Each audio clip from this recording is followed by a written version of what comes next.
What is the definition of a saint? Ano po bang ibig sabihin ng santo?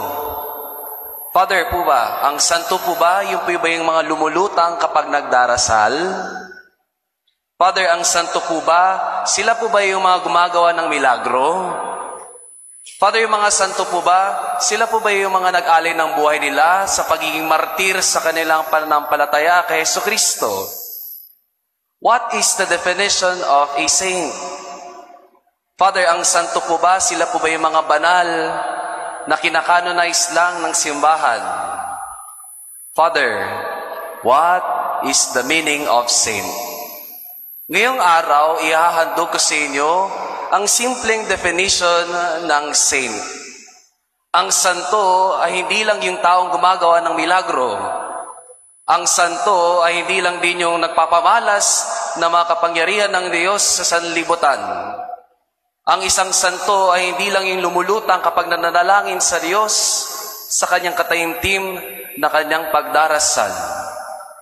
What is the definition of a saint? Simply put, a saint is a friend of God. Period.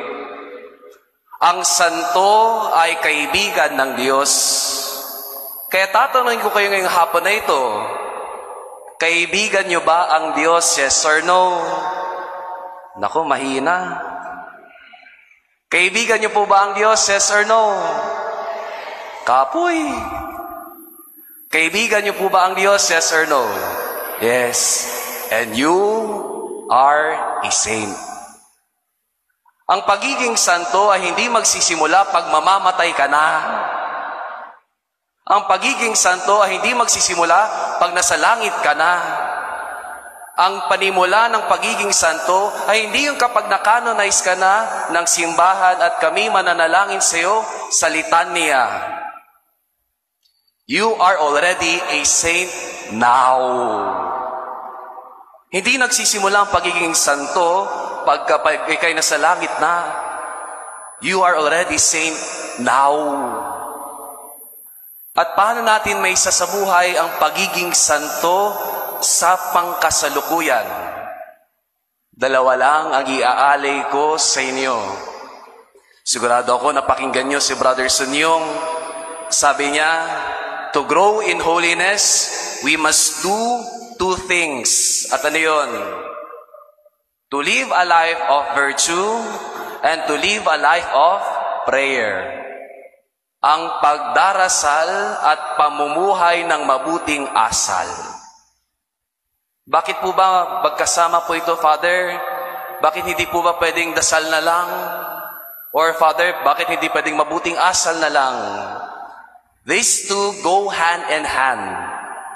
The life of prayer and the life of virtue. Bakit?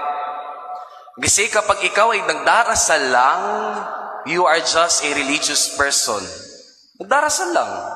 Nagdarasal ng rosaryo, nagdarasal ng novena, nagdarasal ng divine office, dasal lang. You are just a religious person. Hindi rin sapat na mabuting tao ka lang. To live a life of virtue, you're just a good person. Tumutulong ka sa mga mahihirap, nagbibigay ka ng tulong sa mga kapuspalad. That's only on the level of being a good person.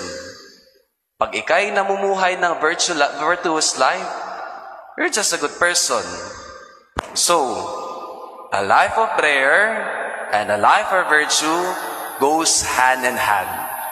Kapag ikaw ay nagdarasal at ikay lumalaki sa mabuting asal, nagiging santo ka araw-araw.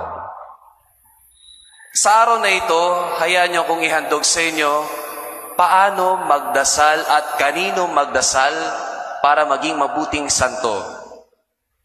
Tatlo sa kailangan nating malapitan. Number 1, be friend with your guardian angels. Lahat tayo may kanya-kanyang mga guardian angels. Pag tayo gumagawa ng mabuti, sila ay lumalapit lalo sa atin.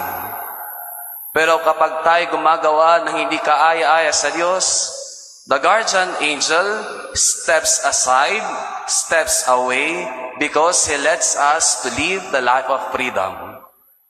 Makipagkaibigan kayo sa mga guardian angel ninyo.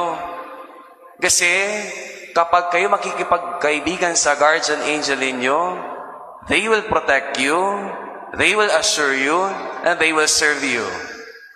Lahat tayo may kanya-kanya mga anghel. Pag tayo gumagawa ng mabuting bagay, napapalapit sila sa atin.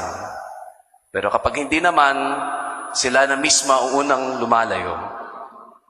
Befriend with your guardian angel. The second is, be closer to Mary by praying the rosary. Nabanggit ko na dati, nung nakaraang linggo, may isang nanay na nagdarasal ng rosaryo at hindi focus. Sabi niya, Aba, Ginoong Maria, yung timba napupuna. Ang Panginoong Diyos ay sumasayo, bukod kang pinagpala sa babaeng lahat, at pinagpala, yung pinto nakabukas. Kaya na nangyari, sinabi niya, Ba, Ginoong Maria, napupuno ka ng timba. Ang Panginoong Diyos ay sumas sa pinto. Bukod kang pinagpala sa babaeng lahat at pinagpala ng iyong anak na niluluto. Gulo na. When we pray the rosary, we pray with love. Hindi mo naman sasabihin sa minamahal mo, I love you, na mabilis. You say with love, you say it tenderly. When you pray the rosary, out of devotion, out of charity. Be friend with your guardian angel. Be closer to Mary through rosary.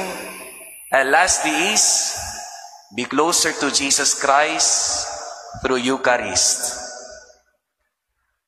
Ang lahat na naging santo, ang lahat na kinanonize na santo, lahat sila nakikimisa. Wala kayong makikita na iniisang santo na hindi kinanonize bilang santo without the Eucharist. And if you want to become holy, ang unang gagawin ninyo, makimisa kayo. Just like rosary, out of devotion, out of charity. Wika nga ni St. Carlo Acutis, the best way to closer to Christ, wala nang iba, ang banal na Eucharistia. Mga kapatid kay Kristo, sa araw na ito, pakitandaan, to live a life of prayer, to live a life of virtue.